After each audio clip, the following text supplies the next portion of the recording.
before you start playing, I want to welcome Reverend Sharon. She is here, yay! And Reverend Sharon, for your new one, she was our last minister we had before Vernetta, and she served this church so lovingly, and she continues to come back and serves us every other month. So we're just so grateful you're here. Thank you.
I scared her to death. Why is she calling? Anyway, not surprisingly, we're going to be talking about trust today. Eric Butterworth, as you probably know, is one of my favorite writers, Unity writers, and he says frequently in his books, he says, God only wants good for you. in various ways. But I mean, that's kind of a theme. God only wants good for you. And I always feel real good about that, don't you? You know, just kind of a warm feeling. Well, I read something the other day that just kind of got my attention because it was even stronger than a warm feeling. Let me share it with you. Hope it works after I dropped it. Does anybody get positive daily inspirations? Okay, well, you wouldn't have seen this then. A couple weeks ago, this ministry was started by a man named Chris Chenoweth. He used to be the pastor, the minister at the church. What is it called? The chapel? Unity Village Chapel? Unity Village Chapel. Unity Village Chapel, yes. And just really an amazing man. When he retired from that, or resigned from that, he started this online ministry, and it continues even though he's passed since then. So these come, and sometimes they're like that. Oh, that feels good, you know. And sometimes, like this one, it really got my attention. This one is about a legend, Cherokee Indian legend, and it says this. It's short. Oh, do you know the legend of the Cherokee Indian youth's rite of passage? His father takes him into the forest, blindfolds him, and leaves him alone.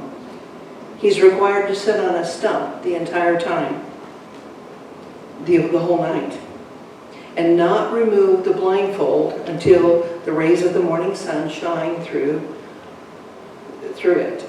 He cannot cry out for help to anyone. Once he survives the night, he is a man. He cannot tell the other boys of his experience because each lad must come into manhood on his own. The boy is naturally terrified. I'd like for you to just imagine yourself in this situation. He can hear all kinds of noises. Wild beasts must surely be all around him, maybe even some human that wants to do him harm. The wind blew the grass and earth and shook his stump, but he sat stoically, never removing the blindfold. It would be the only way he could become a man. Finally, after a horrific night, the sun appeared and he removed his blindfold. It was then that he discovered his father sitting on the stump next to him. He had been at watch the entire night, protecting his son from harm. It still gives me goosebumps when I read it, you know. It's just beautiful. Powerful, powerful, powerful. Thinking about that young man sitting there, just imagine, with your eyes closed, a blindfold on, you can't see anything that might be coming, you hear all these noises. I think it would be terrifying, absolutely terrifying. I can relate to fear. Mine was nothing like sitting on the stump, but you know, just halfway here, I'm thinking, oh Lord. It was kind of an anxious moment, but there are lots of times when we're afraid, and I think about this young man and how he must have felt when he saw his father sitting next to him. That's, you know, where I get a warm feeling, God only wants good for you. Well, imagine this young man sitting, seeing his dad, and he's been there all night. What a sense of love, what a sense of security and safety he must have been feeling. But that fear and that unknowing, that not knowing. So here he is sitting, and he thinks he's all by himself. He can't see anything approaching. That fear it's got to be overwhelming. Reminds me of a joke, and you've probably heard it before. It seems that there was a man who visited a canyon in the Southwest. It was a beautiful canyon, and he walked over to kind of the edge, but not like right on the edge, just to survey what he was looking at. Well, the ground gave away, and he started to fall. And he fell just a little ways, and there was a tree small tree growing out of the side of the canyon, and he grabbed hold of it. And he was hanging on, just terrified, as you would be. It's a canyon, you know. And so he, nobody's around, so he calls out, "Help! Someone help!" And this deep voice sounds, it says, "Do not worry, my child. I am here. I will save you. This is God. Let go of the tree." And the man, Are you sure?" "Do not be afraid, my son. Let go of the tree." And the guy is holding on to the branch. He looks at the tree. He looks up. He's too far to climb up. He looks down. It's way far down there. So then he, "Is there anybody else up there?" When you can't see, touch, feel, you know, experience some physical representation of safety, it can be pretty overwhelming. So there are lots of ways that we experience fear.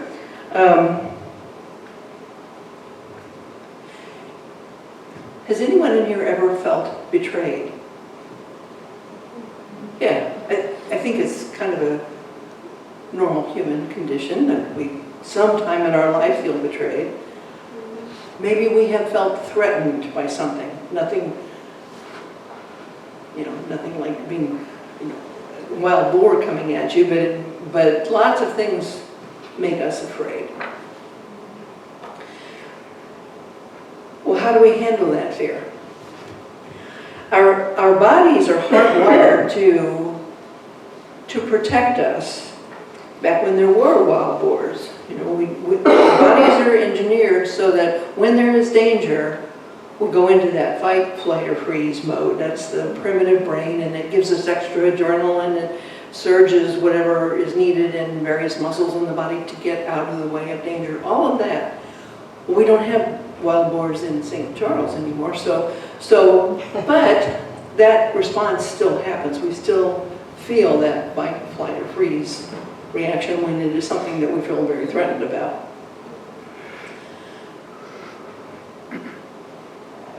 So how can we get from this fear whenever something comes up to that trust that we know that the young man must have felt? A couple things. One of them is, first of all, we have to know who to trust. Has anybody ever told you that you're too trusting? Yeah, me, yeah. Used to be really bad at it, but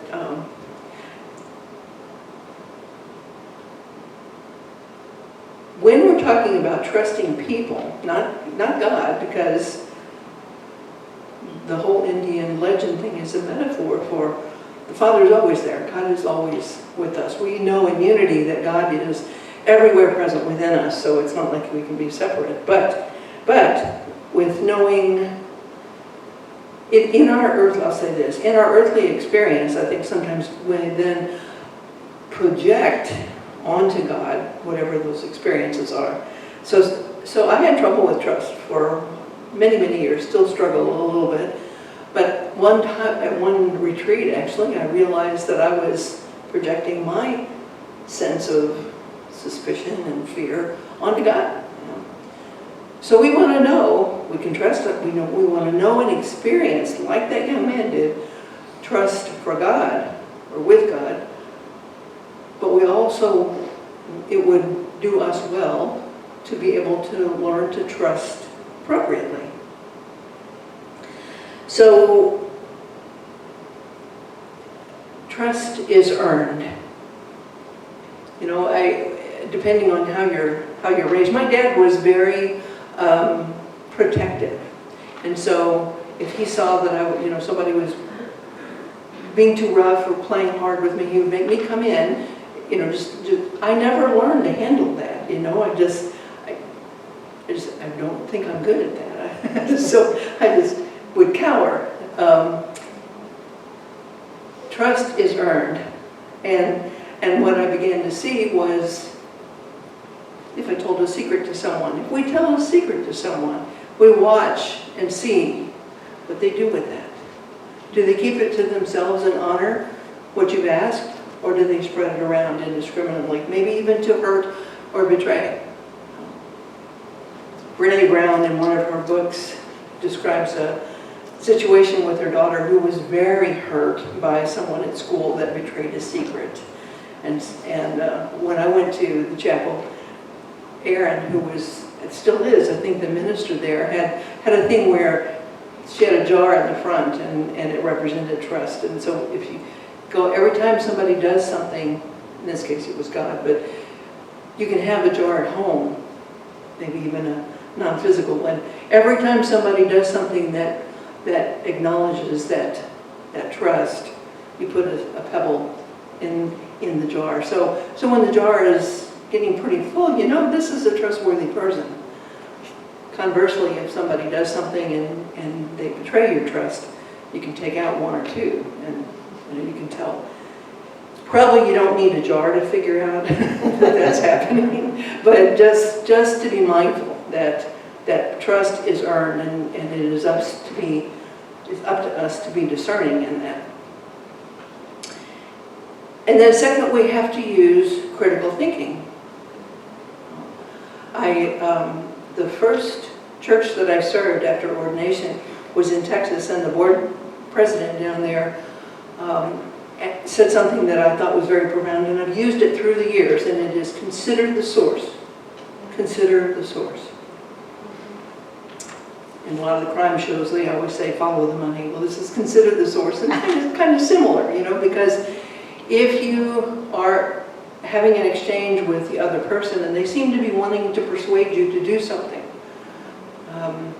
consider the source. Are they interested in your well-being or in theirs? And is there a winner-loser kind of thing? Use critical thinking. Just think about this. Where's this coming from, and what do you think they really have in mind? Consider the source. We cannot go around just trusting anybody who says anything.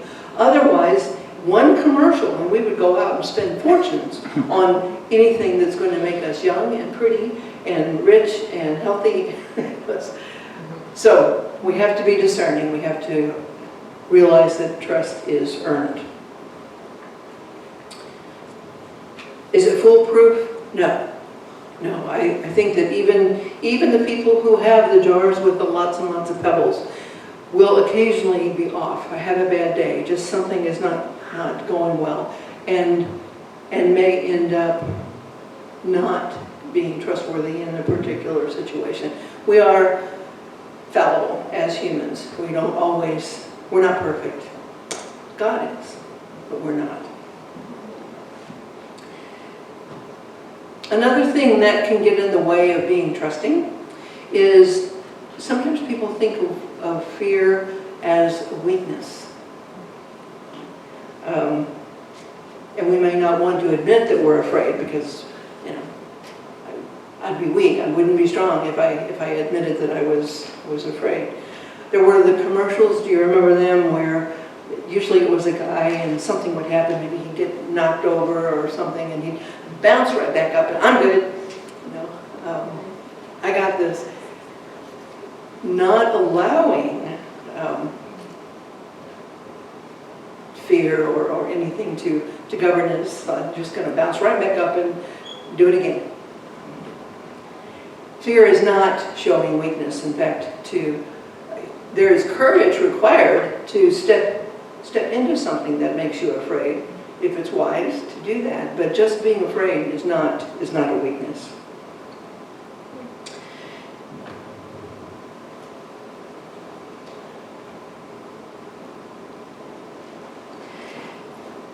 By now, we've talked about trust enough that we may kind of begin to realize that trust sounds a whole lot like faith. And I see this kind of a stepping stone, trust and faith, particularly when you're thinking about the divine spirit, God. Faith, you guys probably know about these Bibles, right? These study Bibles. Did Bernetta tell you about them? Yes, okay, good. This is wonderful. I love this thing. So I looked up faith, Faith is defined in Hebrews 11, first verse. And this has the revealing word and some metaphysical interpretation too. It's all right here. It's pretty cool. So the Hebrews 11:1 says, "Now faith is assurance of things hoped for, proof of things not seen." Think about that young man on the stump. He had faith. Charles Fillmore in Revealing Word says, faith means the perceiving power of the mind linked with the power to shape substance. The perceiving power of the mind, our ability to imagine something, and then link that with substance. God. Faith. It is spiritual assurance, the power to do the seemingly impossible. It says it is a magnetic power that draws us into our heart's desire from the invisible spiritual substance. Faith is a deep inner knowing that that which is sought is already ours for the taking.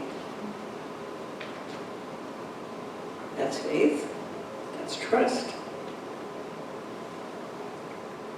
We want that, I think. I think all of us do. All of us want to know and believe and really just rest in that awareness that just forgot his name. That God only wants good for us. The discover the Butterworth, thank you, yes. Not a good day. That's what we want, is we want to just always have that. That's my go-to. That's my go-to. Every single time I get uncomfortable, every time I feel some fear coming up, I did use this on the way over. You know, just once I realized I need to hear, turned around and I just breathed and trusted that all is well. Y'all aren't going to hate me. Maybe there was an accident that I was able to avoid by being like, I don't know. I trust. It all worked out fine. And you didn't throw rocks, which is really So that's what we want. How do we increase faith? The answer to any kind of question like that, you have to know, is always prayer and meditation. That's always the answer. But sometimes it seems a little pat. We might want just a little bit of something to invite us to think about that more and bring that in more. Think about an aspirin bottle, mine is a Tylenol, it's Tylenol, and it's a plastic bottle, and so on the lid, there's a little arrow kind of thing that points down. On the bottle itself, on the rim, there's another little arrow. So when you want to open the bottle, you align the arrows, and it opens easily. If those arrows are not aligned, can you get that thing open? No, you cannot, not without smashing it. So we want to do this, increase our faith, by doing like we do with the aspirin bottle. We want to be able to align our human selves with that power within us, with that sacred space, with that God, that Christ within. And when we are aligned, then we have this amazing power. It is then that we put our minds on what we want. And if it is in this situation, if we want trust, we think on that with that alignment, and we will increase faith, no doubt about it. So of course, that legend is an allegory, metaphor, if you will, about Father sitting on the stump. But it's not a bad one. Sometimes if you think about some physical thing, God is right next to me, God is right inside me, God is in my heart. It helps. So we trust. Let's take just a few moments now to affirm together the teachings that Jesus gave us when he showed us the Lord's Prayer. This is a way of affirming truth. So if you will join me. Our Father, which art in heaven, hallowed be thy name. Thy kingdom come, thy will be done, on earth as it is in heaven. Give us this day our daily bread, and forgive us our debts as we forgive our debtors. And lead us not into temptation, but deliver us from evil. For thine is the kingdom, and the power, and the glory, forever. Amen. If you haven't already, I invite you to close your outer eyes and to just become still. There is such beautiful energy here in this room, in this building. We allow ourselves to trust and to open our hearts and our minds. We are safe. We are among loved ones, friends, church family.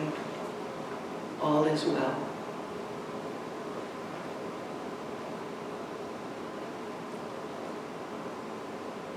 It is good to take time to remember from time to time these very basic things that we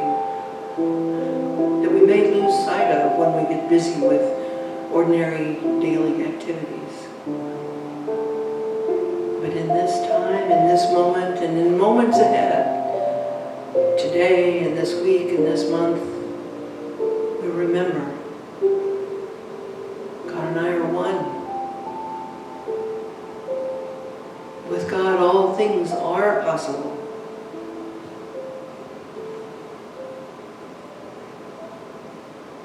We trust.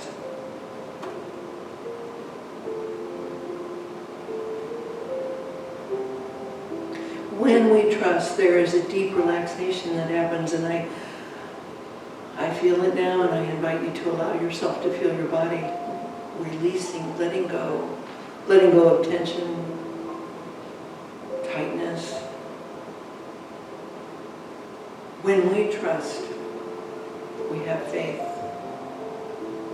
that all is well, no matter what the outer circumstances. And at a very deep soul level, even if the outer experiences some pain, some discomfort, we are fine. The truth of us, the essence of us, is at one, aligned with this internal power, and external power, this power that is all. Nothing can disturb that. We use our human mind, we use our powers of discernment and so forth to give us guidance in our day-to-day activities. But it's from that wellspring of faith that we are guided, that tells us the steps that we are to take. And that faith, that alignment, allows us to be peaceful, to be the love that we are, to be the joy that we are in expression when we are aligned. And so now let us take just a few moments in silence to experience this alignment, this faith, this knowing all is well in the silence.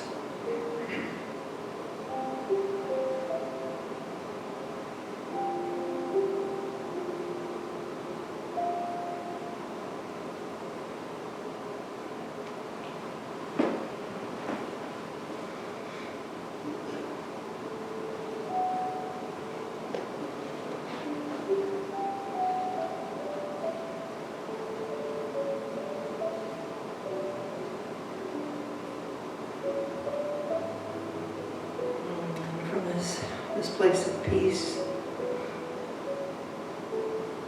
and love, we're reminded once again of our true purpose, our true sense of being. We are here to be the best that we can, to express the Christ qualities, the characteristics, the ways of being. that are uniquely ours to express. We set an intention to come back to this practice every day, reminding ourselves of truth. We are created in love, and we are here to express love. As we remove and release stress in any of its forms, we are better channels for those Christ qualities to come through. And so we wrap that around us, feeling the love, feeling the joy, and feeling gratitude. So with that love and with that gratitude, we simply say, thank you, thank you, thank you, God. And so it is. Amen. Amen.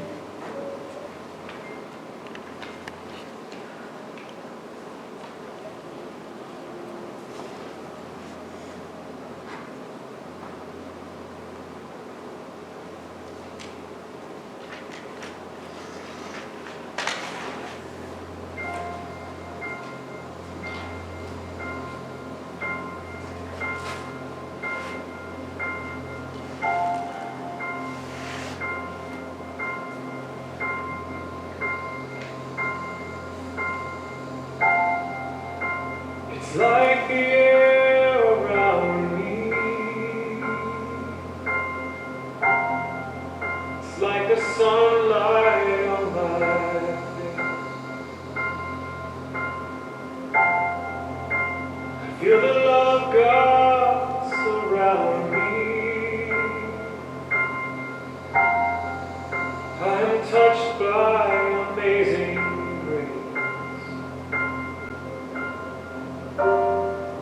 And all I ever wanted, and all I ever knew, is already there.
feel the love of God surround me. I am touched by amazing grace, and all I ever wanted, and all I ever needed, was already there, closer than the sunlight,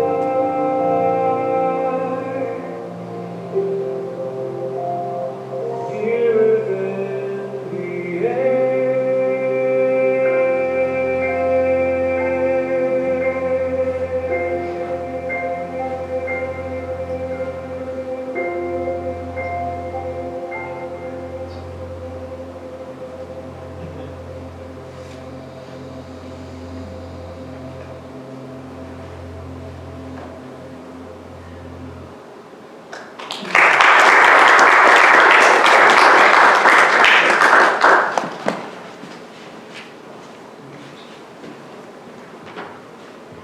Wow, that song was so sacred, wasn't it? I just didn't want to give up. Meditation song. Yeah, That's beautiful. yeah. Wow, okay, and your message.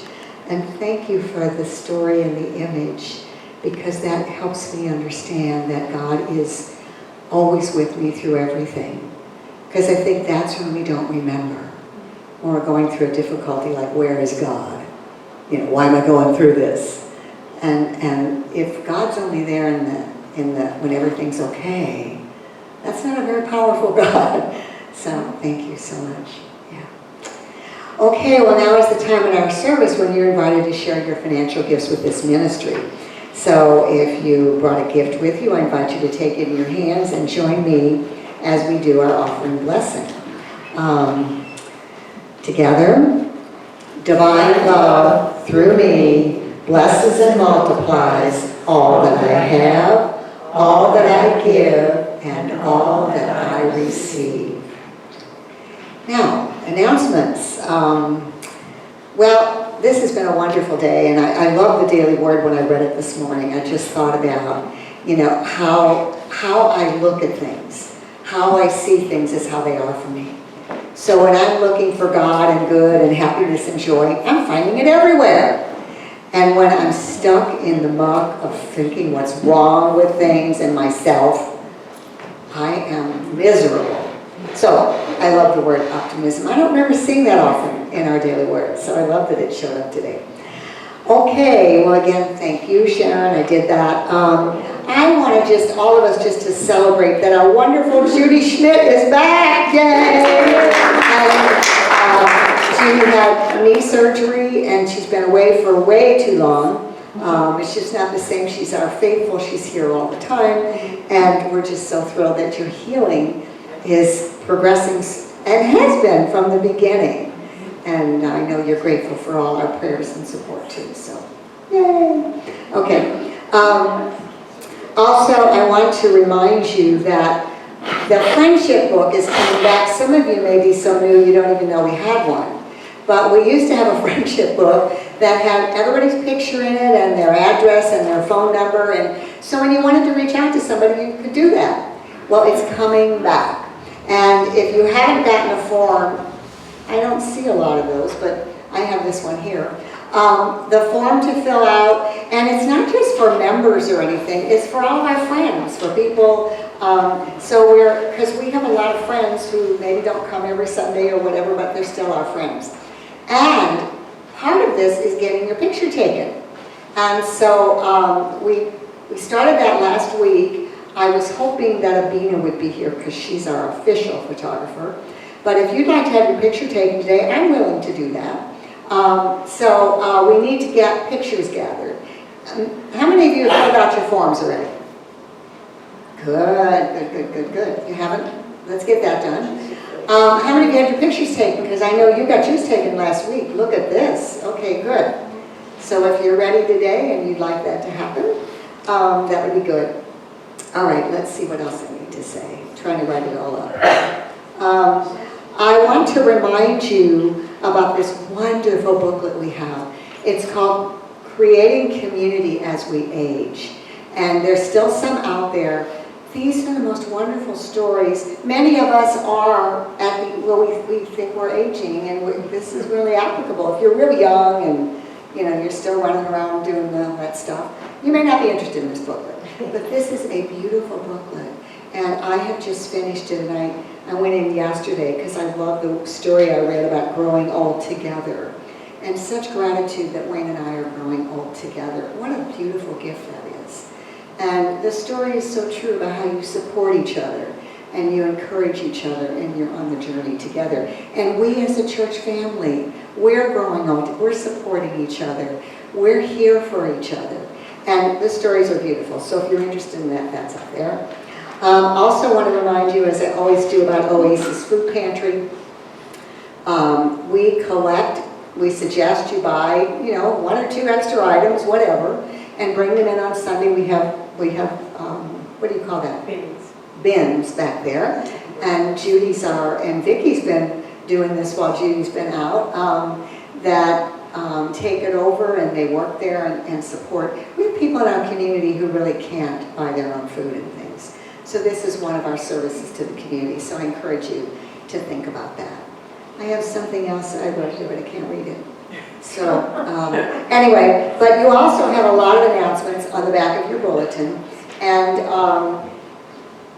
there's a class nothing's going on this Tuesday, but next Tuesday there will be an in-house class here in person that Discover Your Divinity class. So you're welcome to come. You don't have to have been here for the rest of them. Come anytime you want. Anytime you come and participate, I think we grow spiritually as we take time to do that. And then on Monday we have lots of things. This is on Zoom. So if you're interested, and they're studying the book Seed of the Soul by Gary Zukav. That's our wonderful Mari, who lives so far away she doesn't come in. Isn't it wonderful we have Zoom? So we can still gather together for that. We have a movie night once a month. That's June 14th. And the presentation this time is Extremely Loud, Incredibly Close. An 11-year-old boy named Oscar Schnell. Tom Hanks is in it. He was killed in 9/11. I have not seen that movie or heard of it. So anyway, it's free, and come and enjoy fellowship with that. And I think we're doing that upstairs now, right? Are we doing that upstairs now? So people who can't get downstairs can still participate. Anyway, June 16th, Walking the Talk with our Liz is leading that before service. And then about the book club. Is there anything I missed that I should be telling you all about, that anybody knows about? Yeah, Sharon. A new thing, brand new thing. I'm going to be starting a Zoom class June 14th. It's over Bible overview of Hebrew Scriptures. I'm sorry? I thought it was, it's a Monday, right? Aren't we doing Mondays? The 14th I'm starting it. Is that what you said? Is that the class you're doing with me? Yeah. Marcia's going to be doing it. It'll be from 10 in the morning until noon. And I moved it a week back. So it starts the 17th, is that right? Okay, thank you. 17th, I'm sorry. 14th is on a Friday. Thank you. Like, oh no! No, it's not a good day. I don't know. I scrambled in here. I didn't sleep very well, I guess. Anyway, the 17th is a new class. And if you're interested in the Old Testament, it's a structural look at the Old Testament. So it's not really as much the content as understanding, more about the Old Testament as an entity. So it should be fun. Sarah, I think, is going to join it, and Marcia's in it. I'm not really looking for a big class. It's not on Unity. I didn't put it out there, but if you're interested, you're more than welcome. Just let me know so that I can get your email address, and I'll add you to the Zoom distribution. Okay. Okay. Right. Thank you. Can we ask Bernetta to put it in the bulletin? Can we ask Bernetta to put it in the bulletin so people Absolutely. with your contact information and Yeah, everything? I want to give her syllabus before I. Okay, next week. Next week you will get all the details. Yes. Okay. Okay, well, you're welcome. Thank you for telling us, and thank you for doing that. Okay, now we're going to do our giving thanks for our prosperity. So together in a consciousness of divine love, we receive as we give abundantly. Magnifying these gifts and pouring them out in service, we celebrate prosperity, and so it is. Amen. That's what I forgot, refreshments. Also, I wrote refresh here. She didn't have MENTSM. The refreshments following. Also, prayer chaplains will be up here following the service. So if you have a prayer request, it's a gift for you and for them, for you to come and join together in prayer. And, okay, I think I'm done. All right, now we're going to gather around, welcome our guest again. We're so glad you're here. They said they're going to come down for refreshments so you can meet them, and they can meet you.